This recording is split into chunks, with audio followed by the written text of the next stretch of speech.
This is Wealdstone Football Club, a football club that play in the Vanarama National League, a football club who are arguably more famous for a particular fan You've got no fans than they are for their performances on the pitch.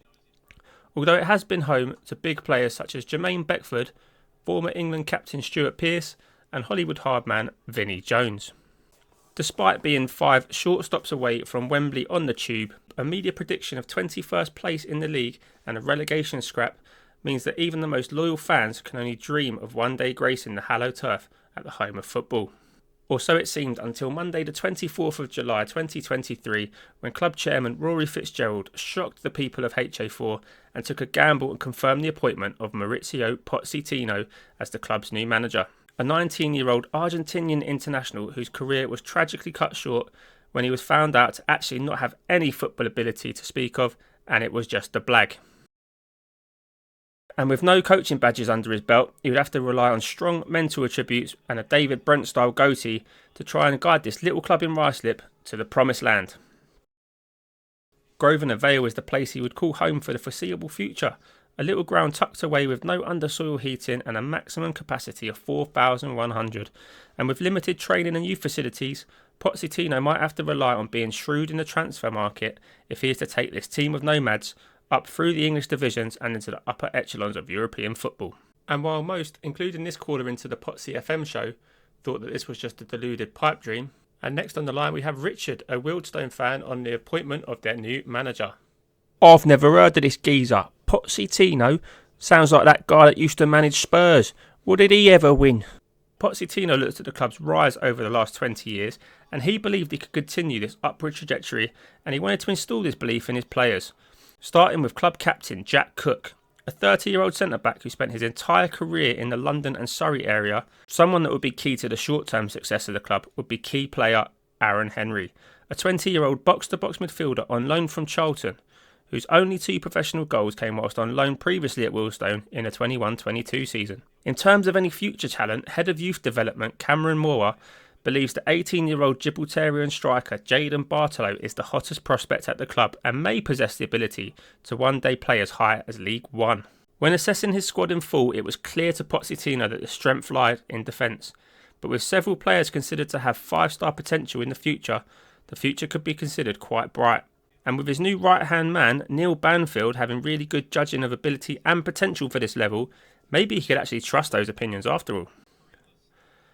So Pochettino got to work, trying to build a 3-at-the-back tactic that might get the most out of the troops at his disposal. He settled on an offset 5-3-2 kind of shape with a wide man out on the right. But he did worry that some of the player roles might be a bit too flamboyant for a cold night in West London, and decided to create a backup version with the same shape but some simpler player roles just in case his fancy-dancy style didn't quite cut the mustard. After loading his players into his desired shape, he had a look and judged that possibly the left-sided centre-back might be a position to strengthen. And with a transfer kitty of a whopping £10,000 and a £1,000 a week in wage budget, perhaps that's a realistic option. He immediately sent his scouts out to scour the National League to try and find that missing piece that might transform this squad from relegation fodder to a realistic promotion candidate. He asked his scouts for a report on 6'5" French centre-back Leon Pambou to see how he compares to his current options. And he'd done the same with 20-year-old Ethan Young, but he was very wary that a lack of pace might be a stumbling block. The bookies didn't fancy much chance of any individual brilliance from one of the Stones, and there wasn't any mention of them in either the top scorer odds nor the odds for the top player. Our man Pochettino got his players together for a team meeting where he planned on setting his standards for the season. But in the end he bottled it through fear of disrupting the morale and just didn't say anything. Which surprisingly lifted morale. Shortly before making his managerial bow in a friendly against Dartford, he was called into a recruitment meeting with the higher-ups, where again nothing really was said.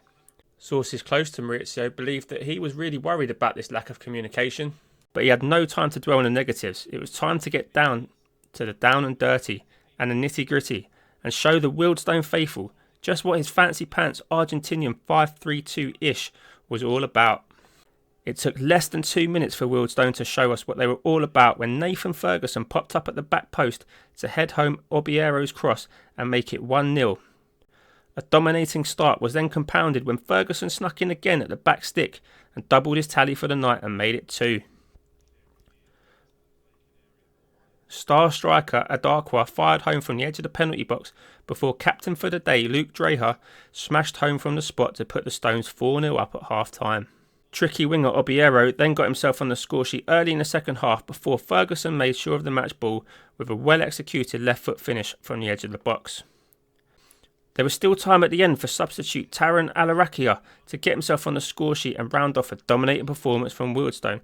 Was this a sign of Potts ball in action, or are we all just getting carried away after they swept past a team down in the Ryman League? Our friend who called into the PottsyFM show certainly doesn't seem to think so. I don't believe it. Pochettino's magic. We're going up, I tell ya. One thing was for sure. Pochettino had seen something special in 28-year-old Nathan Ferguson to suggest that he would play a key role this season. Somewhat of a lower league journeyman throughout his career, had now found his way to Grosvenor Vale, and they would be looking for him to rekindle the kind of form that saw him perform as high up as League One in the past. One more pre-season game had remained, and it was a game against the Wealdstone second 11, which meant it gave the fans a chance to see what Potts ball was all about, and gave literally every single player at the club a chance to stake a claim for a starting spot in the season opener against Hartlepool. Nathan Ferguson starred again in midfield as he netted and got himself a man of the match Cadbury's cream egg, but the real story of the day belonged to the Bartolo brothers, Jayden and Kai, who both got themselves on the scoresheet for the second 11, Jayden being the hot prospect at the club who we saw earlier, and Kai, who is 2 years his junior, both like to play up front and may find themselves fighting over the number 9 shirt at Wealdstone for years to come. Championship club Oxford had seen enough from Jayden Bartolo in that pre-season game and rocked Wealdstone with a transfer bid just one day before the season opener, a bid which Pochettino swiftly rejected. Days ticked past and still no scout reports, much to our new manager's frustration, and all of a sudden the opening day of the season was upon us, and it was time to see just what Wealdstone Football Club were going to be all about. Join us next time to find out how they got on as Pochettino took on former Premier League Golden Boot winner Kevin Phillips.